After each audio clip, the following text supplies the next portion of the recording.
ഗൾഫിൽ ഇന്നാണ് ബലിപ്പെരുന്നാളെങ്കിൽ സംസ്ഥാനത്ത് നാളെയാണ് ഇസ്ലാം മത വിശ്വാസികൾ ബലിപ്പെരുന്നാൾ ആഘോഷിക്കുക.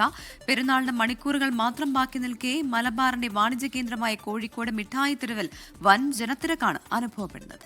പുതുവസ്ത്രങ്ങൾ, ആഭരണങ്ങൾ, ചെരുപ്പുകൾ എന്നിവ വാങ്ങാൻ ആയിരങ്ങളാണ് നഗരത്തിലേക്ക് എത്തുന്നത്. ലോകമെമ്പാടുമുള്ള വിശ്വാസികൾ നാളെ ബലിപ്പെരുന്നാൾ ആഘോഷിക്കുകയാണ്. പെരുന്നാളിന് മണിക്കൂറുകൾ മാത്രം ബാക്കി നിൽക്കെ കോഴിക്കോട് മിഠായി തെരുവിൽ വലിയ ജനത്തിരക്കാണ് അനുഭവപ്പെടുന്നത്. പുതിയ വസ്ത്രങ്ങൾ വാങ്ങാനും ആഭരണങ്ങൾ വാങ്ങാനുമായി ആയിരങ്ങളാണ് ഒഴുകിയെത്തുന്നത്. ഇതിങ്ങനെ കൊല്ലത്തിൽ ഒരിക്കലും ഇങ്ങനെ കിട്ടുള്ളൂ. കമ്പനി ഷർട്ടുകളുടെ പകുതി വെക്കിയ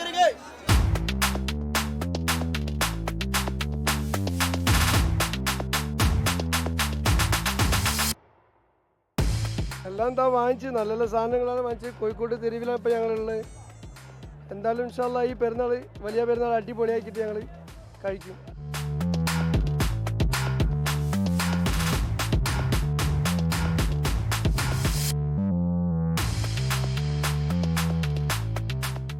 അതിപ്പോൾ പെരുന്നാളിന് കുട്ടികളായിട്ട് വന്നാണ് ഡ്രസ്സ് എടുക്കാൻ കുഴപ്പമില്ല. ഇപ്പോൾ തിരക്കാണ്. തുണിത്തരങ്ങൾ, ഫാൻസി ഐറ്റംസ്, അങ്ങനെ എല്ലാ കടകളിലും കാലുപോലും കുത്താൻ സ്ഥലമില്ലാതെ വലിയ തിരക്കിലാണ്.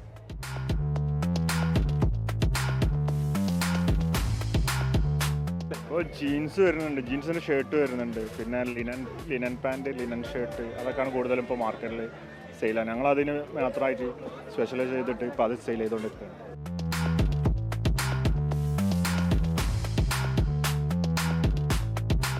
രാത്രി വൈകിയും ഈ ജനപ്രവാഹം തുടരുമെന്നാണ് കച്ചവടക്കാർ പറയുന്നത്. പ്രതിസന്ധികളെല്ലാം മറന്ന് സ്നേഹത്തിന്റെയും ത്യാഗത്തിന്റെയും ഒരു പെരുന്നാളിനെ വരവേൽക്കാൻ കോഴിക്കോട്ടുകാർ ഒരുങ്ങിക്കഴിഞ്ഞു. ക്യാമറമാൻ അനൂപിനൊപ്പം അനീഷ് ദേവസ്യ, 24 കോഴിക്കോട്.